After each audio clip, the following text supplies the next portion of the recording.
I would advise that be ready for everything. Don't take anything for granted. So sit tight, be ready. If you enjoy roller coasters, this will be a hit for you. Go along the ride and make best out of it. So don't get disappointed if with the first roadblocks, etc. You will see a lot of roadblocks. So be ready, motivated, and just look forward.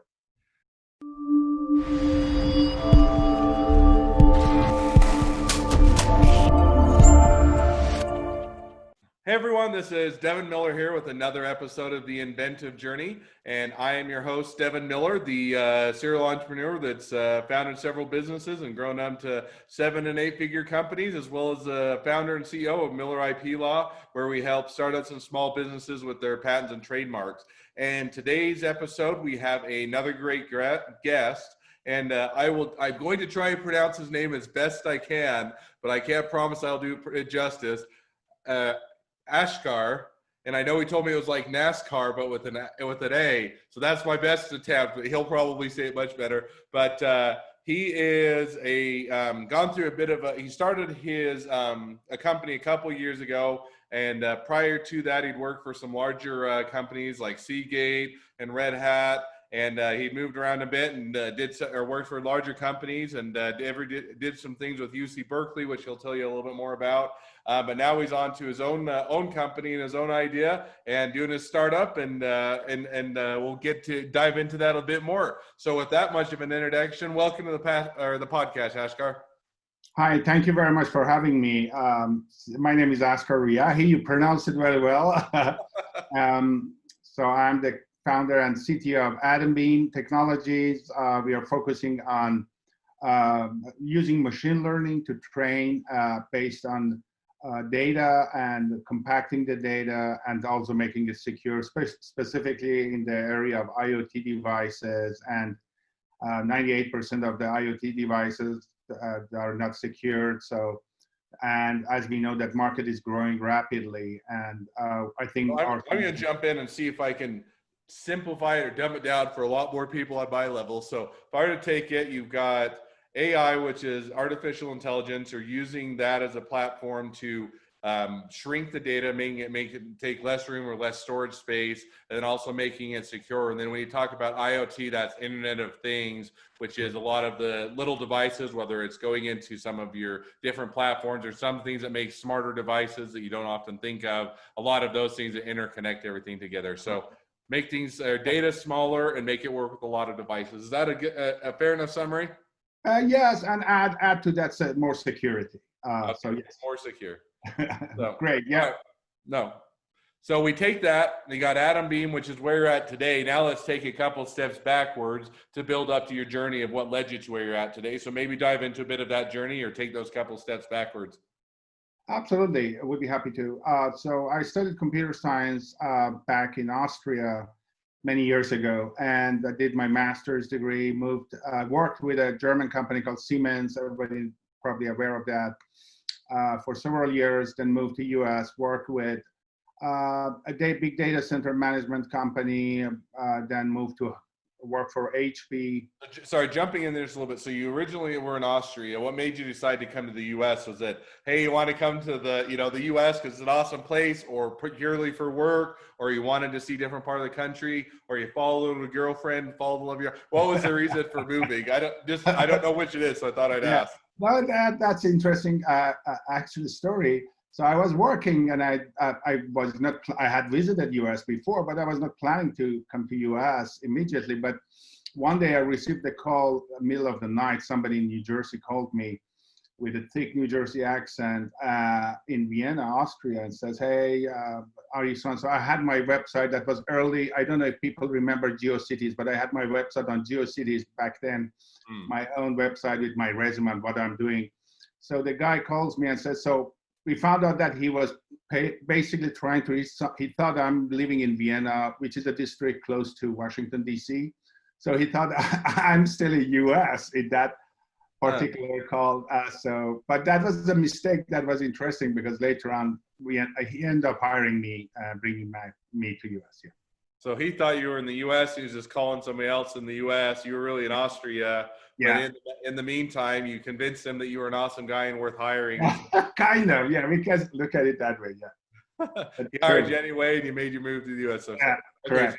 so you moved over to the U.S. and started working. Sorry, which company was that again? That was That was an MCI system house. Later on, a company called EDS bought it. So we were basically in the business data center managing of other companies, like we were managing Apple, Roche Vitamin, Cadence Design Systems, production environments in that data center. And was a really great experience for me, a few years there. And then I switched to HP, worked for HP for 13 years.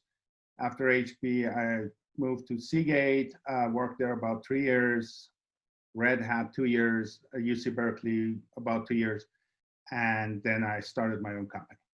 So one comment I think interesting, or at least interesting to me, connection, maybe not interesting to anybody else, is a small tidbit. So prior to starting my own firm, which is Miller IP, I worked for another law firm. It was a bigger law firm, and one of their clients was actually Red Hat. So I doubt we overlapped in time, but at least I got to work on, IP wise. I worked with a lot of the Red Hat patents and a lot of their data systems and how they did their databases and how they moved it and secured it and everything else. Yep. So that was a small or common connection. Yeah, a small world. Great company, actually, Red Hat.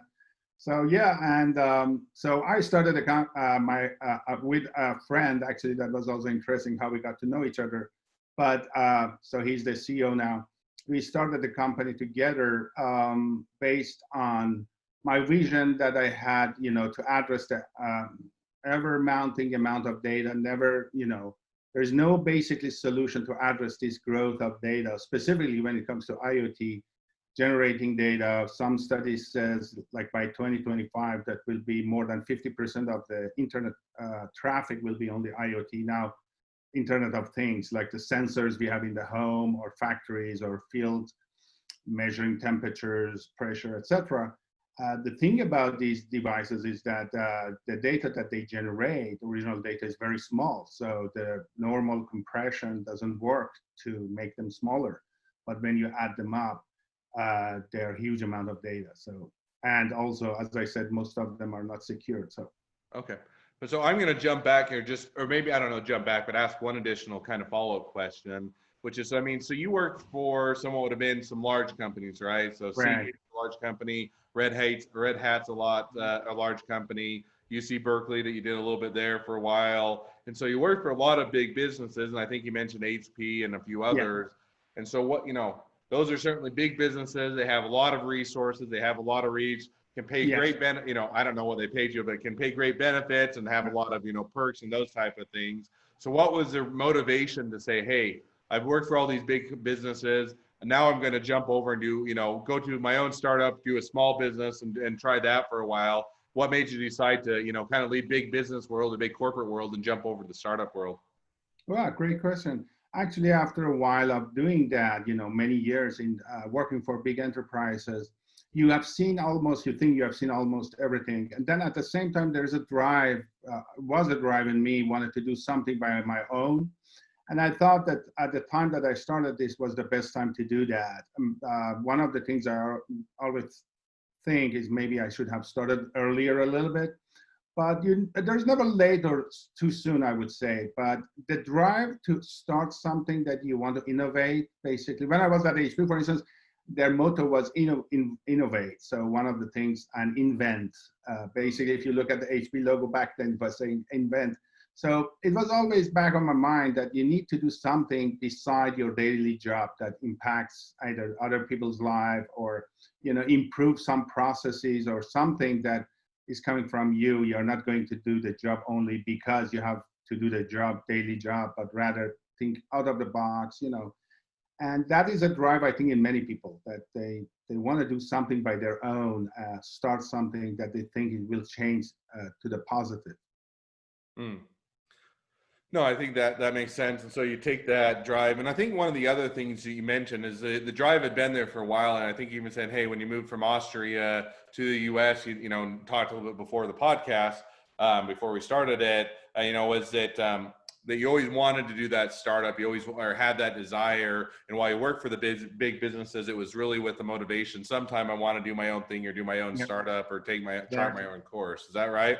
Exactly. That's exactly true. Yeah.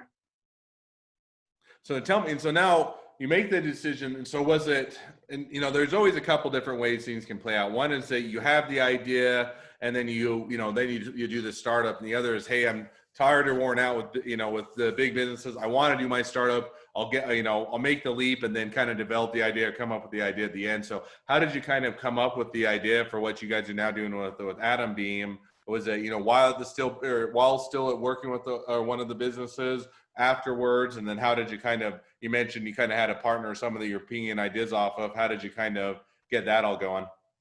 Yeah, so I started with the idea originally, as I said, working with big companies, not the final idea, but rather the question, and I was looking for an answer for it. And the question is, at that time, how we can address this ever-growing data. Because there was a study, for instance, if all the storage manufacturers make storage, they cannot address the need for storage the way the rate of data is growing. And the techniques and the algorithms already in use are about 40, 50 years old. That you look at the storage way that the hard drives, you look at how they are storing the data. It's the same as it was 30, 40 years ago. The only thing is the areal density is growing. You have a bigger hard drive space, but the algorithms, the way the data is handled is basically the same. Nothing has improved there, and the compression the same. Most of compression algorithms are many decades old. So I was always thinking there should be a new way to address this issue, and not only on the storage part, also transmission part, networking through the net. You see, we will get more and more bandwidth, but the data grows as well. So now we are 5G. So next, maybe in a few years, 6G, but it never ends because the data is growing so fast. So there was a need to address this issue. How can we step back and look at the original place where the data is generated?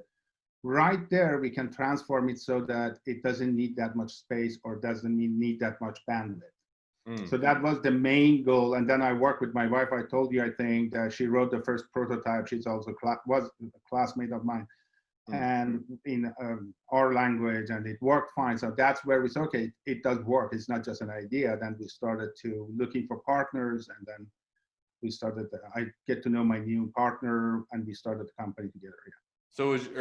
So kind of a side note, but so your wife, and we talked just a little bit, your wife wrote the initial or simple code, kind of almost a proof of concept or to convince yourself would work, so to speak. So did she continue on to work with you and help develop it? Is she part of the company, or she just helped you out initially get going and then she went on her merry way, or what was her level of involvement going forward? She's kind of advisor to us. She's advisor to us, but she has her own career in biotech in the industry. She has, so she continued with her own career, but here and there, a lot of times, and that's about startup, you get help wherever you can. It's not like, formed enterprise that you have well-defined positions. So she has helped us a lot during the past 2 years, wherever we needed, and we thought, okay, she can help, but at the same time, she has her own career. And the same thing with other people, like friends. You have to take every resource that you have when you start a startup. It's not like you can pay everybody to do something. Sometimes people come and without paying, even put time and help you. That was the case with her. Okay. Well, I think that because I always wondered, I take the dynamic of myself and my wife, and whereas I love startups and love small businesses and do a lot with them and everything else. She's much more of a 9-to-5. I just, I want to go into work. I want to get things done. And now she's a stay-at-home mom, but she used to work at Cleveland Clinic as a nurse, and she'd always just want to come home and that. So I always find it interesting, the different dynamics between, married couples, of how much they're involved with the business and what that looks like and how that works out. So anyway, that's cool. So the side note stuff. So you found the business. So you finally come up with the idea. Your wife helps you kind of create the code and do that.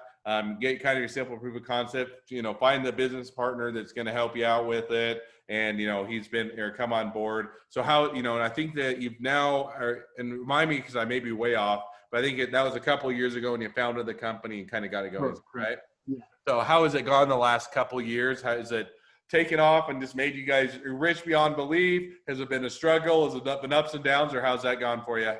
Well, I can say it's really very exciting, because the way that we have developed the software, the way that we have brought people on board, but it's a roller coaster, definitely. So as any other startup, you think you are done, great job by next month, and you have achieved what you want. There is a customers coming in, and then suddenly something happens, some bugs or something that makes it difficult to reach that goal. The only thing is you never give up. And then we had really a lot of ups and downs, but right now we are at a really good place. We have big companies looking into our solution. We are doing several POCs. Investors are very interested in investing. We had really great angel investors, actually, I should say, but one of them very good one. So supported us so far. And then we are hitting, suddenly we were ready to POC done all that, and the one of a really first paying customer go online, then COVID-19 happens, and then everything goes down again, and you have to be able to be flexible and manage all these challenges, which with a big enterprise you don't. I mean, it's so big that usually you either have a job, you do your job, or worst case scenario is that you get laid off or whatever. But these ups and downs happens with startups because you do everything. We are making fun of ourselves. We say we are, founders, janitors. We clean everything. We do coding. We do testing. Everything that possibly you do. So no, I completely get that, and it sounds like every good startup story. You do everything from the CEO position down to the janitor position. You take out the garbage. You go pick up the mail. You do the coding. You do the building. You do the sales and marketing and everything in between. That's very true. It has to get done, and somebody has to do it, and use the resources you have, which oftentimes is yourself. So that's cool. So you're to take now. So you guys have done it for a couple of years. Started to build some, got some client. You got it landed of kind of the first client with your proof of concept, and continue to build it. Slowed down a bit with COVID, but where do you see the next 6 months to a year go for you? So we see we will have really in the next 6 months at least 2-3 paying customers. And that's where we think the differentiation will be shown up, because what we are doing is not a product that people have seen a lot before. IoT for itself is a new field, and then we are bringing a new solution to that nobody has thought about it. Because when you talk about small data, for instance, they say it's small anyway. Why you want to make it smaller, right? So a little bit of change of perception is needed here. Training, teaching people why the product does what it does best, what the benefits are. For instance, saving battery of those small sensors that you place somewhere, or saving or extending the distance of those, etc. So it needs a little bit of work. It's not a product, it's not Pepsi and Coke that people know exactly both of them. You have seen if new drinks come in, it's okay, that's in the same category. This is a new solution and needs its own runway for people to get to know it, trust it, and then hopefully we will see it will take off. Okay. And here's one question for you, and I think it's one that a lot of startups and excuse me, especially when you get into engineers and technology and product development, and that is, there's kind of this tension between engineers that always want it to be a perfect product. You always want it to, work 100% of the time and work exactly how you visualized it, and, have no glitches. And it's, it's almost, you're never going to reach that, and it's never going to be perfect. It's never going to be done. You're always going to work on it. So you have that as kind of one side. And the other side, you're saying, but we also need to make money. We also need to make sales. We also have to be able to support the company. So how do you know when a product, or in your product, how do you know when it's good enough to really go out and push in the marketplace or sell? Or, how do you make that determination? So a great question. We have this, early on, we defined a minimum viable product. What is a minimum MVP for us? What is, if I would be a customer, I would like to have that product. Maybe it doesn't have all the perfection features, and we defined it well, I think. So we have defined a minimum viable product as a product that does the job that we mainly claim that it does. compacting data, securing data. Now, ease of use, etc. So maybe it doesn't have all the bells and whistles that we have on our roadmap, which we think we can do. But that is what we are advocating right now. We say, okay, this product that we right now have does what we really say it does. And on the roadmap, you will see additional features in the future, but that's also what we claim. We don't claim all those features are available right now. So I think if you focus on the minimum viable product and present it the way it is without, too much, sugar coating or whatever. You just say, this is what it is. This is what does what we say it does. That's good enough. Okay. So no, perfection sometimes is, as they say, enemy of good. So. Yep. No, and I agree. So I think that's a good thing. The only caveat or pushback, and this is always, I always look at minimally viable product, and for whatever reason, my mind, it always seems like, well, let's put out the crappiest product as quick as we can. And I always look at it more as, I always wish it would be more like maximally viable product in the sense that you look at the constraints you have, you look at the ability, what resources you have, the runway, the amount of money you have left in the company, what you need to provide, and then you do just you do the maximally viable product, which is the best product you can put out within the resources you have. So if you only have a 3-month runway and you have to get it out or the company folds up, then you figure out what to do in that. The best product you can put out within that amount of time. If you have a year of investor dollars or 2 years or however long, then you put out the best product you can within that time, but make sure you hit. So I think we are talking about the same thing in different terms, but I like your description better. Well, that's what I always do. I don't know, for whatever reason, and maybe it's just the way it always rang in my head. I'm like, minimally viable product means it seems like it's the very worst that still works, and so that's what I always. That's where I always like to use the other analogy better. Oh, so that's a fair point. Yep. So you take that. So first of all, wish you the best of luck on the next 6 months to a year. So as we're reaching towards the end of the podcast, I always hit on 2 questions, and so maybe we'll jump to those now. So the first question I always ask is, what was the worst business decision you ever made? I think the worst business decision I made was why I didn't start earlier. I should have started earlier, maybe, when I think of what we have done and the progress we have done. So I think that was in my career, I should have started maybe earlier to start my own startup. Okay. And what do you think held you back, or what made you decide to wait so long, or to wait longer than you think you should have? I think part of it is because you're not sure if you will be, the thought that if you start, you can fail, and the expectation of yourself that, oh, I only will start if I win, if I succeed. That is really kind of prohibitor. It stops you from moving forward, risking. Although I'm a person that I have done enough risks in my life, moving around continents, etc. So, but still, when you get a certain, family, kids, a certain security level in your life, always you think, okay, should I risk all of this or partially? So that's the balance you have to find. And I think it's different for different people. But you have to find a way to say, okay, I don't want to risk everything because you have worked hard to get to that point. You have kids, school, you think about college, costs, all of that. But when is the best time? So that's, again, different for different people. I would probably dare say, I don't know there's ever the best time or ever a great time. Now that there isn't better times and worse times, but you always look at it and, the best time to start a lot of is, kind of the old cliche is now, in the sense that if you can always wait till too long, right? You can always wait till time has run out, and then you always have the regrets. And, so, don't get me wrong, I'm not advocating that you everybody go quit their job, leave their family destitute, and have no means of income to just follow your dreams. So I think there's a balance there, but I think you got to weigh. Sometimes you got to it's always going to be a risky proposition.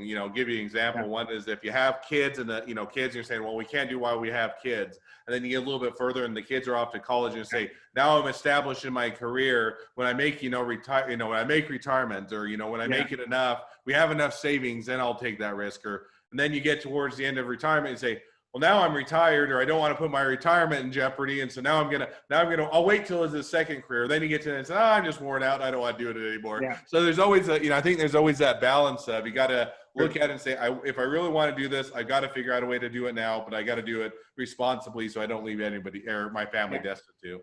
Exactly. Yeah. So, all right, now we jump to the second question. So if you'd be talking to, somebody that's just getting into a startup, just getting into a small business, what would the one piece of advice you'd give them? I would advise that be ready for everything. Don't take anything for granted. So sit tight, be ready. If you enjoy roller coasters, this will be a hit for you. Go along the ride and make best out of it. So don't get disappointed if with the first roadblocks, etc. You will see a lot of roadblocks. So be ready, motivated, and just look forward.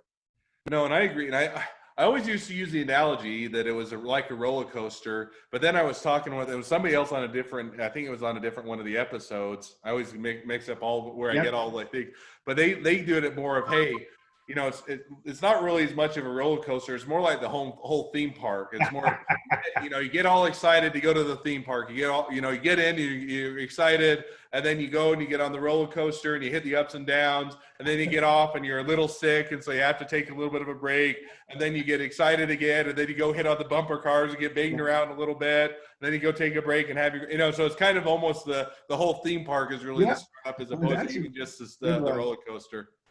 That's a good one, actually. Yeah, I totally agree.